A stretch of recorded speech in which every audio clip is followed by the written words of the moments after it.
Welcome to Mobile Coding Academy. Learn principles, build confidence. Let's dive in.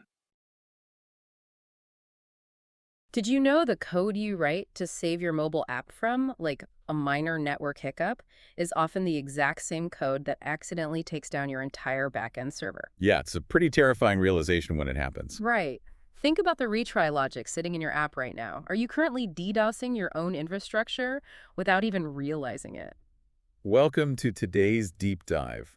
We are cracking open the postmortem notes from a recent production incident at Loopline to answer one vital engineering question for you.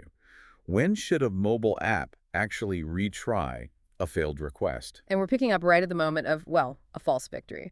Previously, we looked at how Loopline solved a really nasty concurrency issue. They successfully collapsed thousands of simultaneous authentication failures into just one single coordinated token refresh request. Right, so the client-side concurrency problem was completely solved. Exactly. But then that single refresh request hits the backend and returns a 503 service unavailable. So it's a temporary backend failure. Well, my instinct looking at this code, and probably the instinct of a lot of engineers, is to just wrap it in a while loop and hit it again immediately. Sure, for a developer testing on a single physical device plugged into their laptop, an immediate retry is practically invisible. It usually just succeeds on the second attempt. Right, just works. Yeah, but the danger is that the code behaves very differently out in the wild. You have to imagine the backend is already severely degraded, like maybe it's dropping database connections or something. So if 2 million instances of the Loopline app all hit that 503 at the same time and they all retry instantly, well, we aren't just sending traffic, we are actively preventing recovery. Precisely. It's like a crowded restaurant where the kitchen is falling behind, right? Yeah. And instead of waiting patiently, every single customer walks up to the hostess every 2 seconds to ask about their food. Yeah, the hostess can't seat anyone because she's entirely consumed by answering the questions. The system's worker threads get completely eaten up processing the incoming retries. Leaving zero compute power to actually resolve the underlying database bottleneck. Exactly. A retry is not free. At scale, your client can become part of the outage. Okay, so immediate retries are out. We need to stop grabbing the hostess. So we back off. We introduce a delay.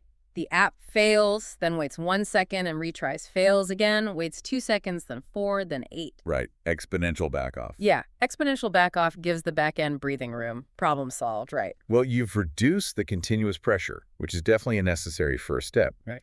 But you've inadvertently created a completely different failure mode. Wait, really? How so? Consider the timeline of those 2 million clients. Yeah. They all experienced the initial 503 at roughly timestamp 0. Oh, I see it. If they all start the failure loop at timestamp 0 and they all calculate the exact same deterministic math, Yep. they are all going to wait exactly 1 second. Exactly. They go quiet, and then 1 second later, all 2 million clients wake up and hit the server at the exact same millisecond. Wow. You haven't eliminated the traffic spike. You merely delayed it and compressed it into a synchronized wave. So the math itself is the trap.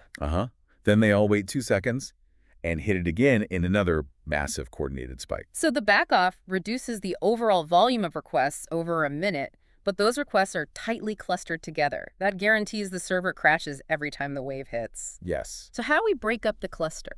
By abandoning deterministic math. We introduce jitter. We inject randomness into the delay calculation for every single client. Well, like adding a random offset. Right.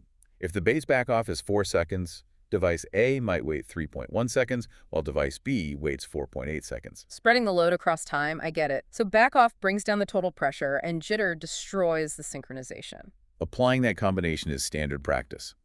The issue in the Loopline incident notes is that the team originally applied this backoff and jitter logic to every single failed network call indiscriminately.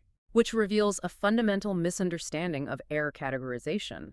The real question isn't how many times to retry, it's whether this failure is worth retrying at all. Exactly. Systematically, clients need to separate terminal errors from retryable errors, like a 503 or a network timeout is transient. But a 400 bad request or a 401 unauthorized is terminal. Right, a malformed payload is not going to magically format itself on the 4th attempt. Yeah, blindly retrying won't change the outcome. And if the server is explicitly responding with a 429 too many requests and a retry-after header, your internal backoff math is entirely irrelevant. You absolutely must respect the server's load shedding guidance. If you don't, you're just burning the user's cellular data and battery life, running a completely useless loop. So resilience isn't retrying everything. It's knowing what is worth retrying, when to retry it, and when to stop. Applying that categorization rigorously is really what separates a naive implementation from a production-hardened client. I want to leave you, the listener, with a dangerous scenario to think about before you write your next network interceptor. Everything we just discussed assumes the server failed to process their request. Right.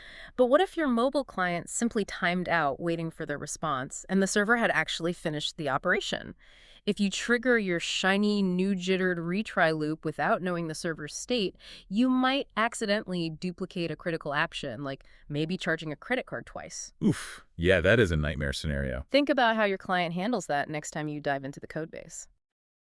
We hope today's deep dive gave you one more engineering principle you can carry into your next challenge. Thanks for learning with Mobile Coding Academy. See you in the next deep dive.